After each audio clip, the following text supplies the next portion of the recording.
Good morning, everyone. Sun's starting to come up. Don't feel the heat yet. The trees are taking it all. But I'm ready to go out for my morning hike. I've got my jacket on simply because it's easier. I could have put a long sleeve shirt on, but it will be hot plenty of time this afternoon, so I just take this jacket off after the walk. All right, we've been talking about how God is going to protect us, what He can do to protect us.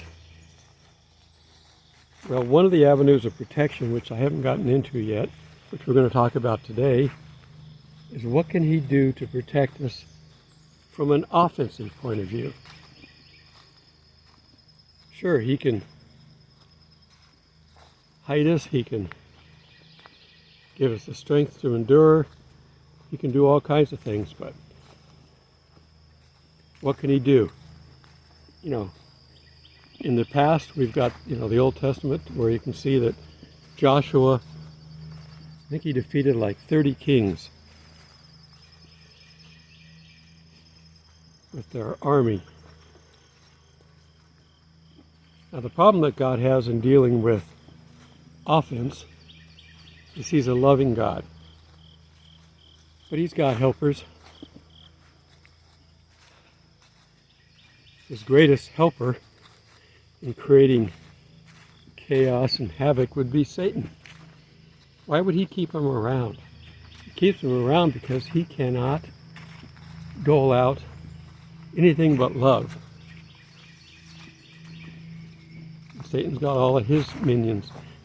As much as Satan thinks he can take over, God's always in charge.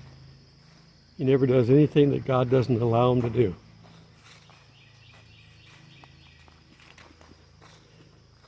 But there are other ways as well. We know about, the Israelites leaving Egypt. God parts the Red Sea. That's His passive side. Walked right into a big spider web because I'm talking. It's a distraction. I'm not afraid of spider webs or spiders, but it's a distraction.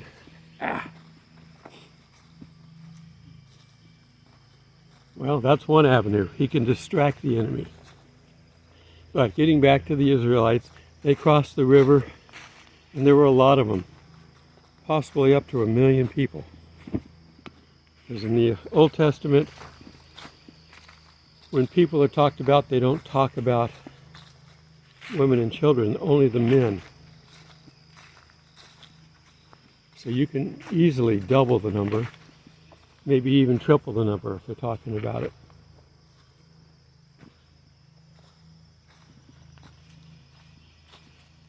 So they get across. Pharaoh's just hardened his heart so much he can't possibly let them go. So they're killed when the water rushes back in.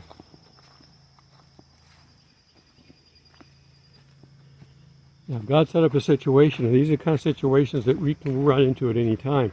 There can be something disastrous going to happen. And if we won't listen to God and He tells us to get out of the way and we don't get out of the way, we're going to get hit by it.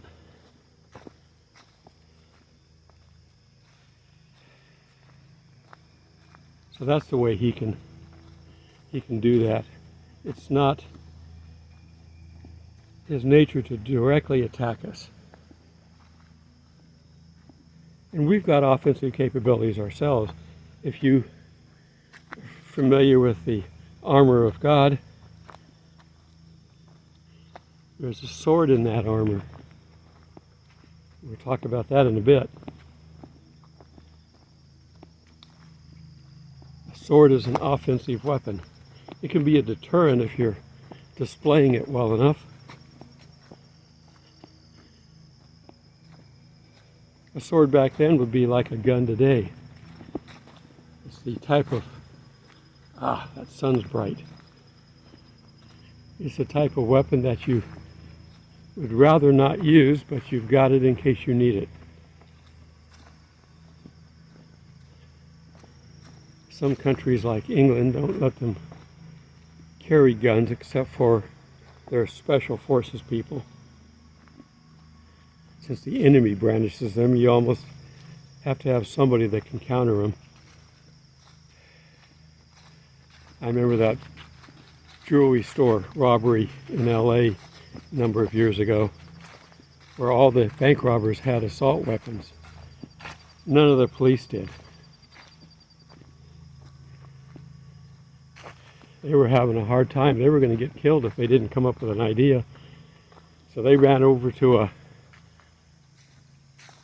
gun store and commandeered a few assault weapons. And that's how they were able to stop them. Force should always be the last resort.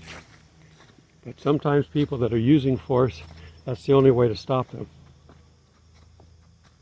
Seems like in the Middle East, force is the only deterrent. You try negotiating with them, you try buying them off, you try doing all these other things. You know, give us land and we'll give you peace. Yeah, that's worked so well in the past.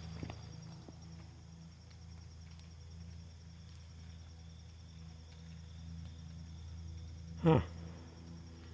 I just watched what I thought was rain coming down, and I'm going, I shouldn't be out here. The sky's clear. It's just dew and whatever water's collected on the leaves, just a little breeze hit it and it started falling down. Okay, so we're talking about these offensive tools just so that if you see them used, you won't be afraid. I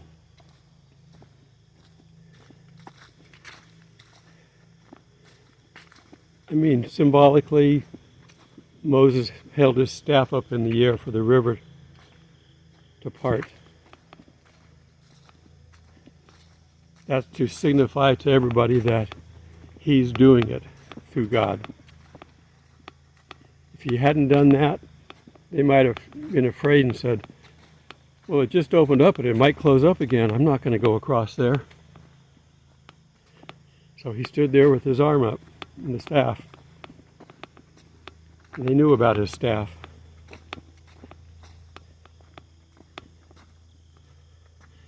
That's one thing. Rumors and things like that are out there, but the truth can be even more frightening for those that don't have their name in the book of life. Let's just put it that way.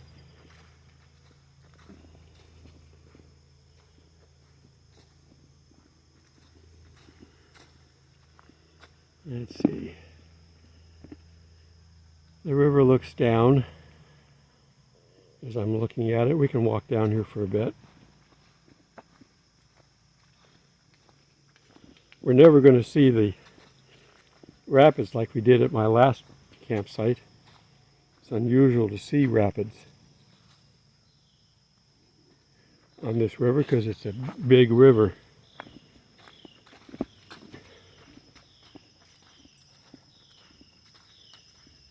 Okay, I can't go down there because it's too steep of a bank, but the river's there.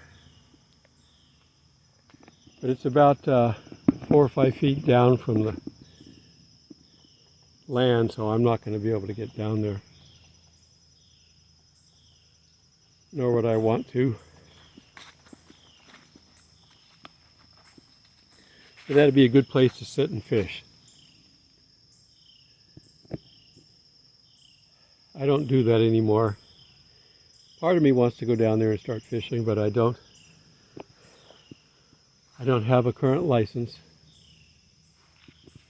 I've let every one of my licenses lapse so that I would not be on any active roll. They can go back in and look at old stuff, but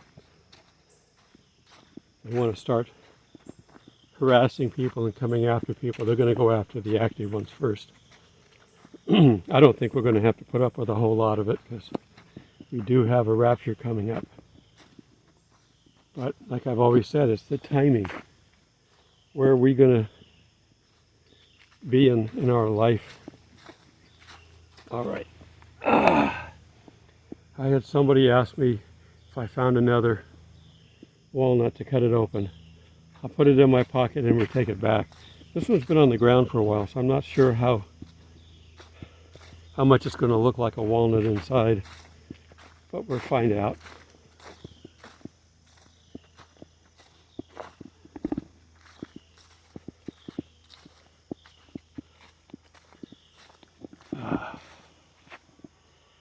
It's sure beautiful out here this morning. I had a deer, maybe one or two, I couldn't tell, right around my tent last night. They were actually keeping me awake walking around. I don't know what they're looking for. I finally just slapped the side of the tent and they ran off. Tell them to come back in the daytime when I can see them, because it was pitch dark. Not only is it not a full moon out right now, I'm in the trees. You know, look at that. There's very little sunshine hitting that.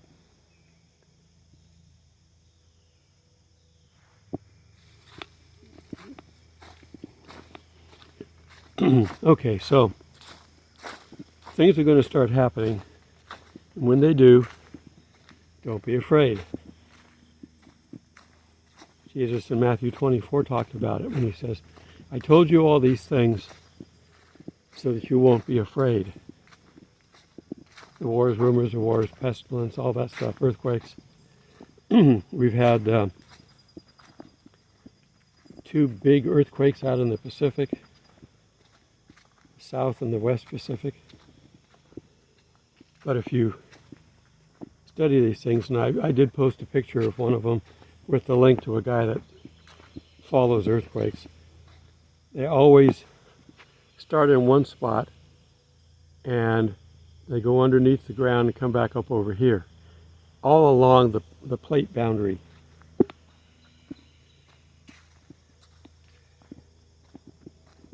So he's basically saying to watch everything in the Pacific right now. The western side of it, of course, is the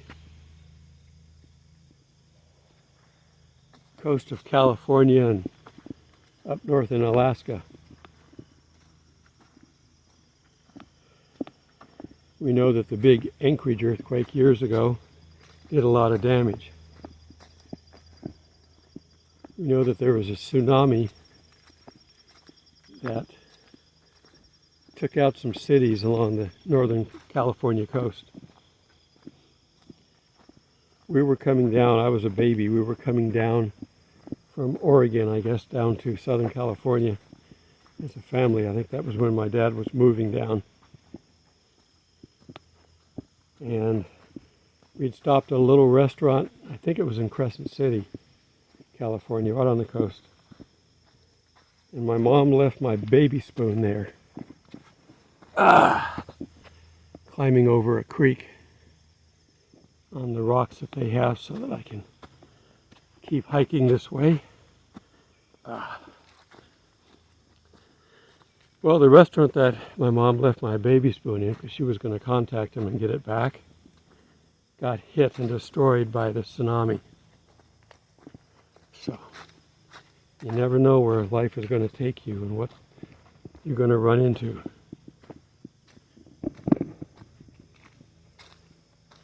And it was, the next day after we drove through there that it got hit. We could have been there during that time that it got hit. I don't remember now if anybody got hurt in it. There might have been enough of a warning that they got away. But this is almost 70 years ago, so they would not have had very good communication back then to let people know.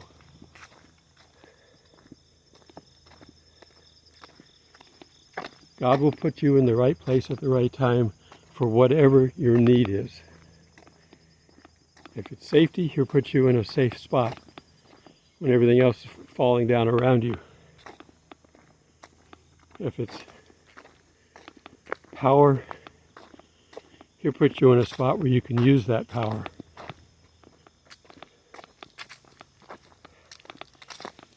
They were told at Pentecost, when the Spirit comes to you, you will have the power of God. Not for our own purposes, but for anything we're doing for God, we have the full power of God behind us.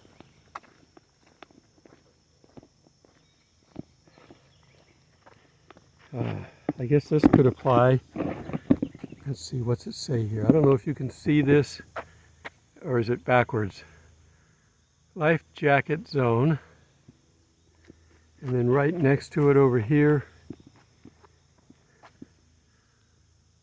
wear it. There we go. Sorry for sometimes I can't. I wish that's one of the things that they would build into their new updates, into an app that would allow you to switch your camera from forward to back and back to forward on the fly while you're filming. They don't have that capability, and I wish they did.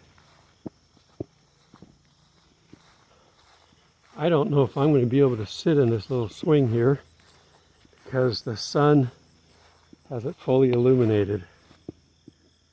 You can see my shadow. I'll walk out here a little bit, back over to the bank.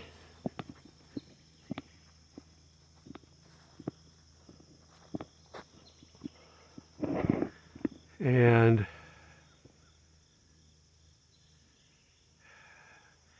we have the loading dock for boats. All right. When things start happening, don't be afraid. That's the main thing.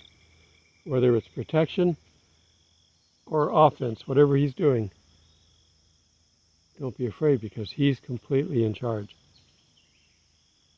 Even if it's not him doing it, even if it's Satan doing it, or like with the seals, if it's man or the Antichrist, whatever it is, it doesn't matter.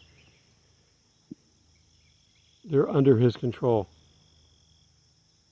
He may steer them in a certain direction and they don't even know it. So we don't have to worry. All right, let me see how we're doing on time. Yeah, we're doing good. I can go in and do a little Bible study now. FR Rapture is this month. We're getting close. About 10 days, 11, 12 days. What is it? Today's the 15th when I'm recording this. The only question that I've got is, since we have the rapture coming, what's going to happen with it? Now, I'm not saying the rapture's this month for sure. It's a good high watch time. And that's how I'm going to treat it. It's a high watch. But I don't suspect it's going to happen by itself. Maybe Israel will be attacked. And that will start off a chain of events.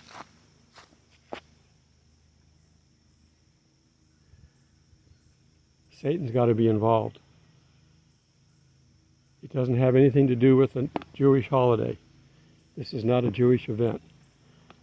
Jesus was talking in Matthew 24 about his second coming and the day of the Lord. That's the time that nobody will know the time or the hour of the day, or whatever you want to phrase it. The rapture is completely left I found another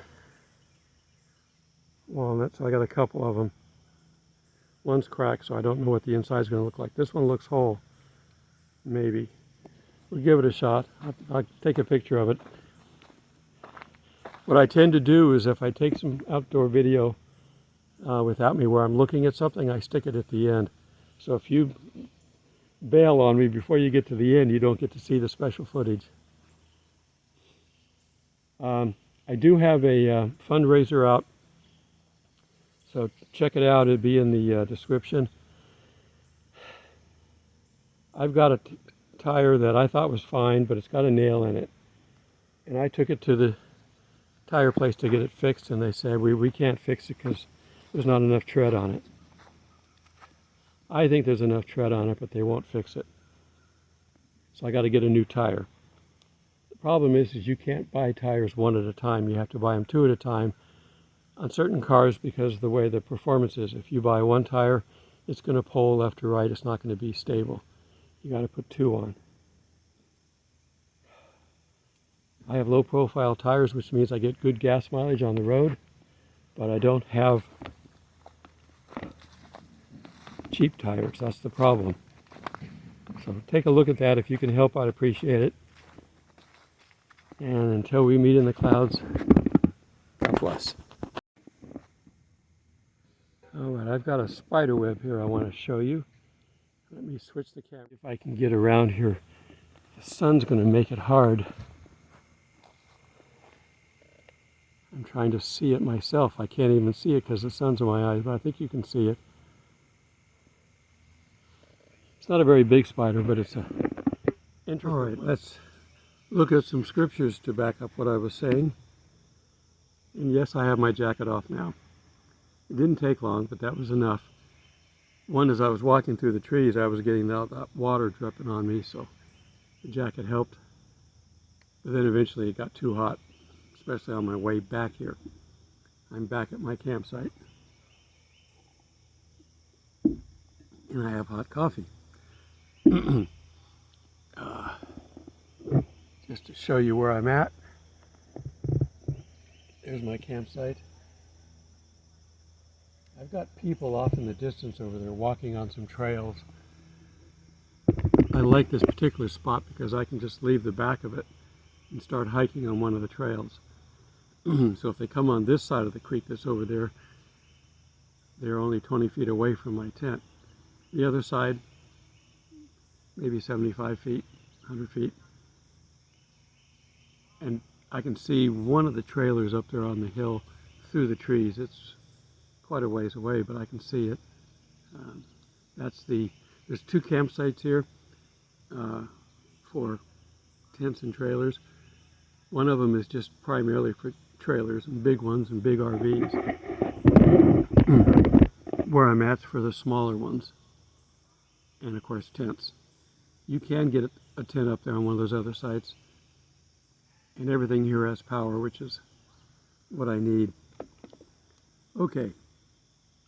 God has a lot of capability. He's got a lot of beings he can use. We know that Michael is main angel in charge of things, is going to eventually have a war with Satan in heaven and kick him out. So he's got to be pretty powerful, because Satan's pretty powerful.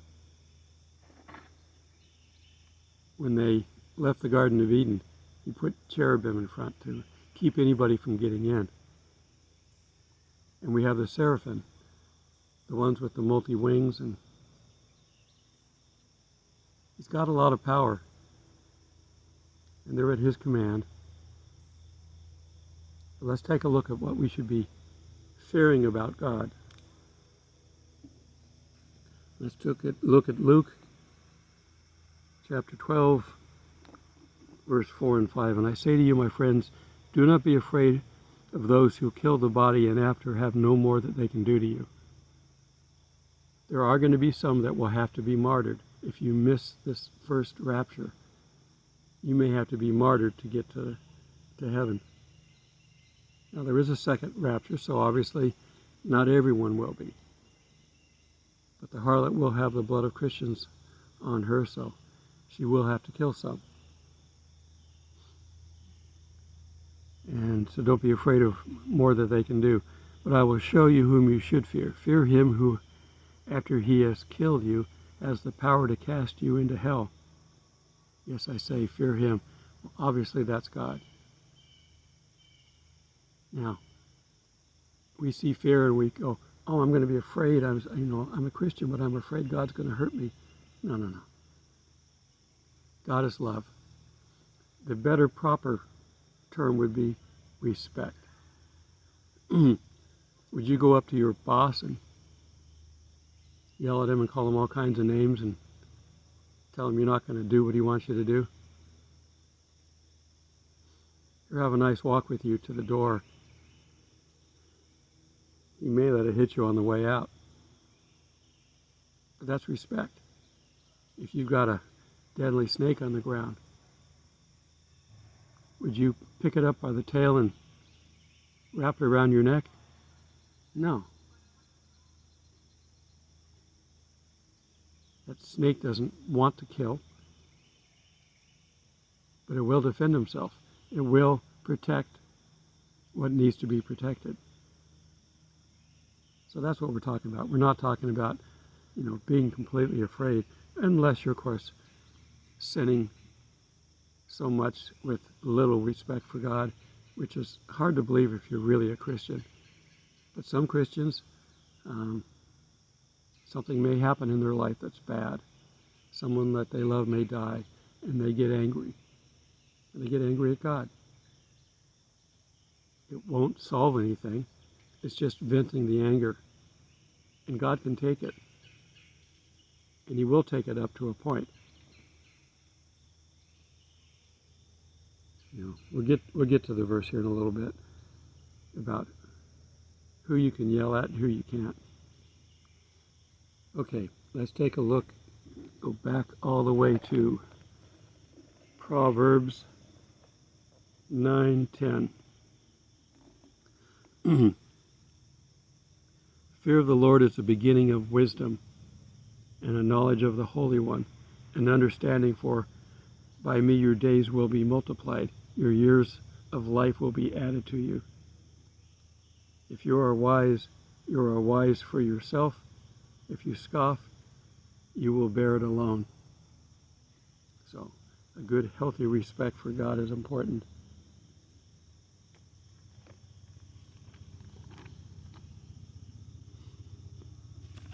Let's take a look at Isaiah 6, 1 through 5. A little bit of history, so I'll start at the beginning with verse 1.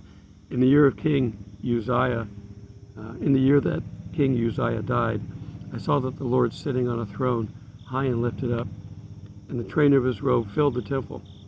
Amazing view there. Above it stood a seraphim. Each one had 6 wings,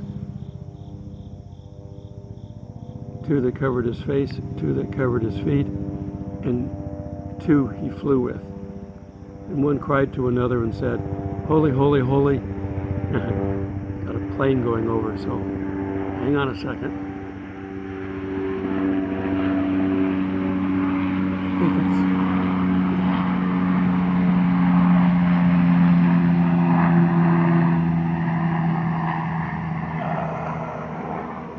Nope, it was a helicopter. I was wondering why a plane would be flying so low. Okay, is it past now? So the seraphim sang to one another, Holy, holy, holy is the Lord of hosts. The whole earth is full of his glory. And the posts of the door were shaken, and the voice of him who cried out, and the house was filled with smoke. So I said, Woe is to me, for I am undone, because I am a man of unclean lips, and dwell in the midst of the people of unclean lips. For my eyes have seen the King, the Lord of hosts. So he's got a nice vision. Isaiah got to get a lot of stuff to give to us as a prophet. And one of the seraphim flew over to me, having in his hand a live coal which he'd taken with tongs from the altar.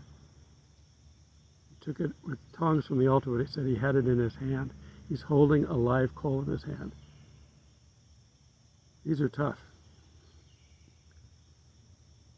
And for he'd taken the tongs from the altar, and he touched my mouth with it and said, Behold, this has touched your lips, your iniquity is taken away, and your sin purged.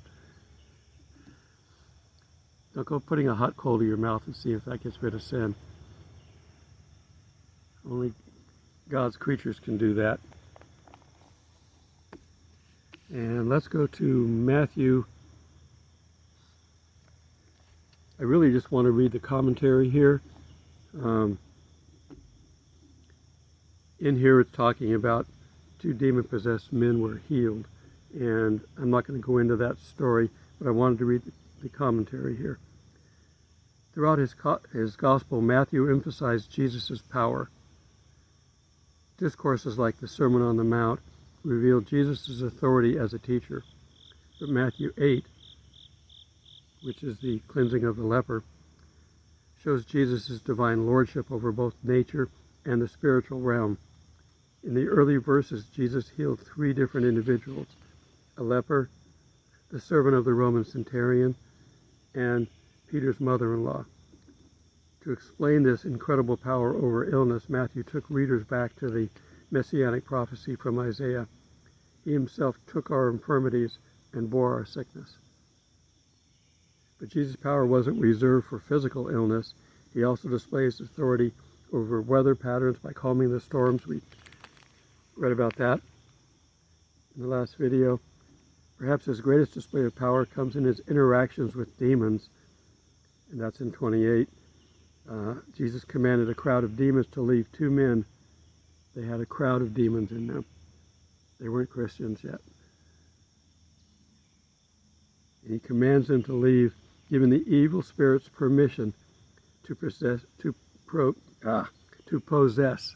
a herd of pigs. Pigs are kind of considered unclean animals back then. They didn't have refrigeration. You can't keep your bacon cool enough to not get trichinosis. So anyhow, the demons were forced to obey Jesus' demands and needed his approval before entering the swine. And I did have Matthew 12 in here. What did I have marked?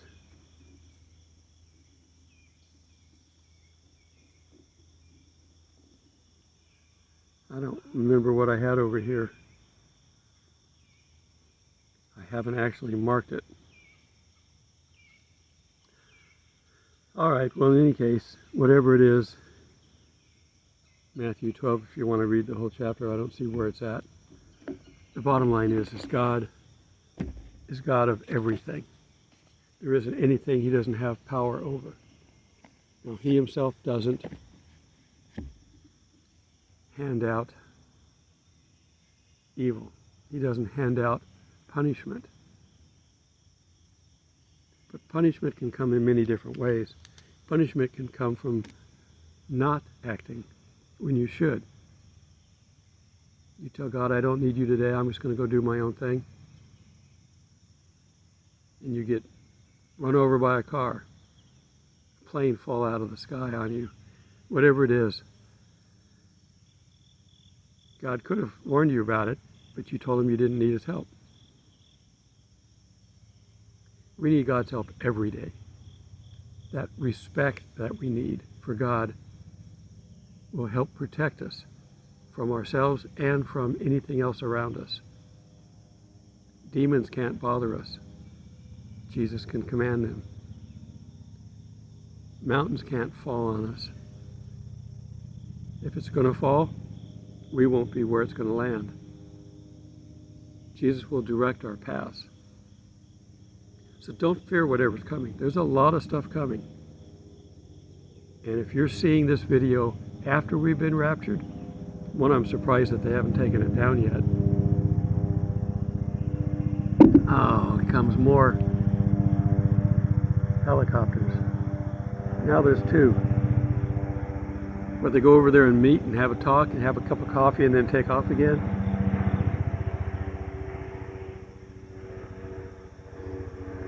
We are in bow hunting season here in Georgia. That could be, because it's not a military plane, helicopter. They're both nice looking helicopters like some rich guy would own. They may be scoping out the area where they want to go. I don't know. I have to be careful. I got to stay well within. Sometimes I wander. outside of my trails that I'm on because I get bored and I know what I'm doing, so I don't have a problem with it. I don't think people in general should wander off the trail. But I have all the things I need when I'm trekking around. I've got my compass and everything else, so I'm good. And there's a cell signal in most places here. And if it's not right where I'm at, it's close by. But I'll wander off. But right now, I won't go outside any area that I feel could be open to hunters. The park itself is a safe zone for animals. I saw 3 more deer as I was walking back from shooting the first part of this video. They are turning dark. The fur is turning dark. We're going to have a hard winter. We're going to have a hard winter when power is going to be a major struggle. Not only is the price going to go up, when we get past whatever they've got coming up, somewhere between now and the election, they're going to do something that's going to nullify the need for the election. They may declare martial law. Whatever it is that's going to happen, they're going to do. Our currency could crash. I don't know. Everybody's saying something this month. The German guy said something about the 24th. Everybody's saying, well, no, that was something else. He meant February 24th. No. It could have been a Freudian slip, but whatever it was, we still got to pay attention. We've got the Feast of Trumpets coming up. It doesn't necessarily mean that we're going to be doing something like flying in the clouds, but it's the beginning of the fall festivals. We got Yom Kippur. We've got, you can wish people the Jewish people a happy Feast of Trumpets or a happy Yom Kippur. The Day of Atonement is a solemn day, so don't wish them a happy one. Then we got tabernacles. We got all kinds of stuff coming up. Any of which could be the final battle for us. We don't know the day or the hour of the rapture, but it's not because the scripture says we won't know the day or the hour. That's not talking about the rapture. It's talking about the day of the Lord and Christ coming back. We don't know any of that. And that's for those that are still alive at that point in time. We've got 2 raptures before that. One coming up immediately or over the next month or 2, if we're calculating correctly. There's a possible teaching that this is all going to take place very fast, so we don't need all the time of the, quote, tribulation. We need time to get a temple going, but what do you need for a temple? They could throw a tabernacle up overnight and then start building the temple. They really need to put the temple where the Dome of the Rock is. And I don't see that coming down naturally. Now, a mighty earthquake might take it down. Something falling from the sky, landing on it, might take it down. One of the 2 witnesses may walk up to it and just say, crash. Speak to it and have it fall down. But if they don't build the temple right there, we know as Christians that the temple is right here. They don't need that temple. The curtain was torn for a reason. You don't need it anymore. But if it will unite the Jews, that would be a good thing. As I've said before, most Jews living in Israel are not practicing Jews. They're Jews by DNA only because they're persecuted throughout the world. So when there's going to be wars coming up and when there's going to be a need for a certain number of them to flee, there will be thousands die. But they're not practicing Jews. I don't think God would let a real practicing Jew die. One that would have the possibility of accepting Christ. They've all been taught wrong. They've been taught wrong since the oral tradition was written down, because the people that wrote that were Jesus haters. Many of them ordered his crucifixion. Of course they hate him. They hate Christians. They will pay the price. But there is going to be a lot. We're going to have the 144,000. There's going to be a lot of Jews saved. But the rapture has nothing to, the first rapture has nothing to do with them. The ones that get saved during the tribulation time frame may end up dying, and that's their exit. They may be around for the last rapture. We have 3, remember.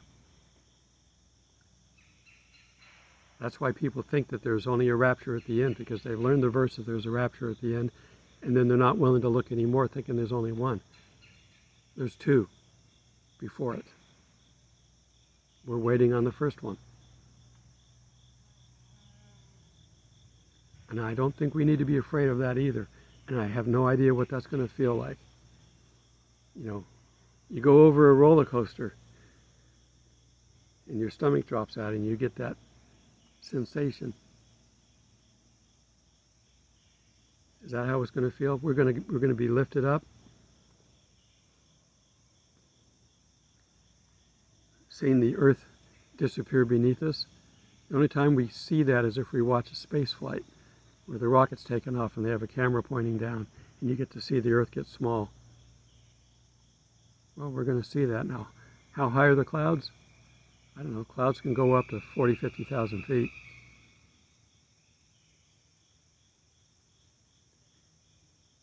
It's an e-ticket. It's a good ride.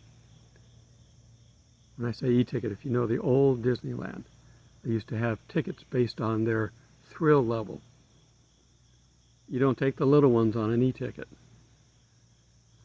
You keep them on Dumbo and some of the other ones. And it's a small world. Rich, if you go to Disneyland, now I don't recommend going to them anymore because Disney would be turning over in his grave to see what Disney's doing now. So I don't recommend going there anymore. But in the past, when they were designed to be for fun, for kids and for family, we would go to It's a Small World at least twice. If we're there for 3 days, we go there at least twice. It may be hot outside in the sun, and you go in there to cool off. It gets you, I don't know how long the ride is. I don't remember now. It's been years since I've been on it, but you go in there for, 15, 20, 30 minutes, whatever it is, and you come out and you're refreshed. And then you stand in line for the other rides, and it's forever. I lived out there when they built Space Mountain. I was there on the opening night for it, so that was when it was pretty rough that first time they opened it. And some people were complaining that it was too violent and they came in and toned it down. But I rode on it before they toned it down. I was a little more daring then, a little younger, a little lighter. What is this? Become part of the flight pattern here? Again, I say this has got to be because of hunting season.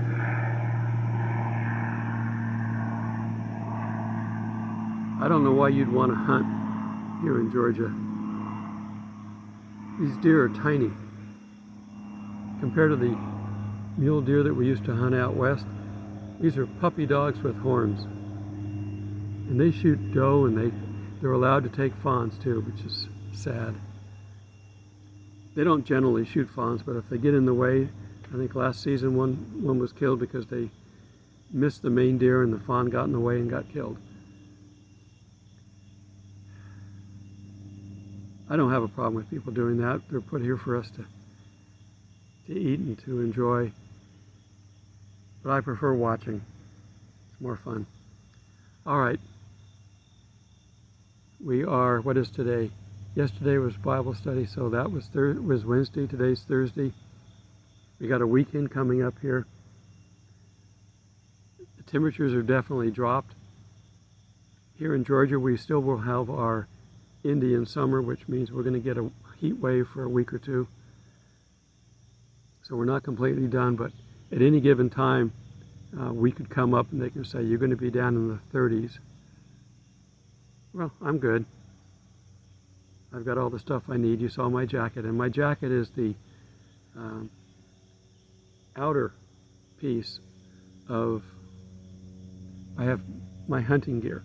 So I have my beer bow overalls, they're camouflaged, that jacket goes over it, and then over the top of that, you get a rain jacket, also camouflaged.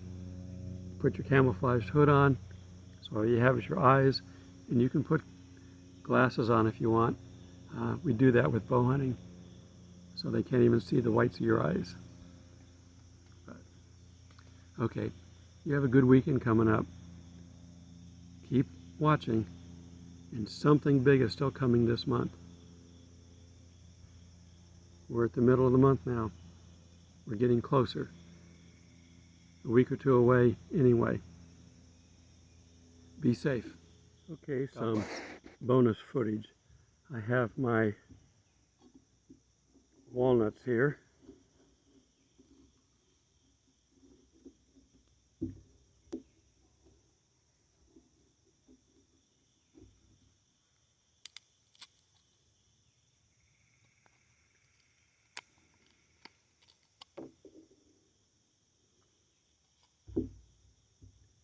Be careful if you try to do this so you don't cut yourself. I'm trying to do this in a way that I can preserve half of it.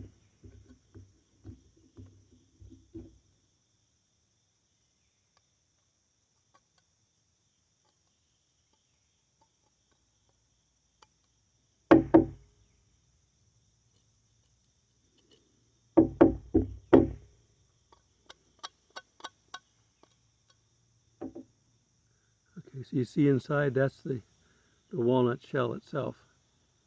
That's what you would open up to get the meat out of. But it's protected by this outer covering. It wouldn't survive long in that. But this covering, that's a walnut. This one looks kind of damaged, so I'm not going to open it up. It might be gross inside. Never know. But get rid of all of our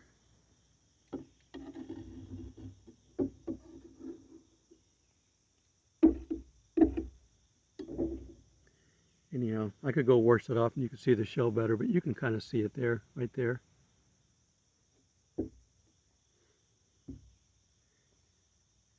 If you open it up and it's good inside, you can eat it. But just go to the store and buy some.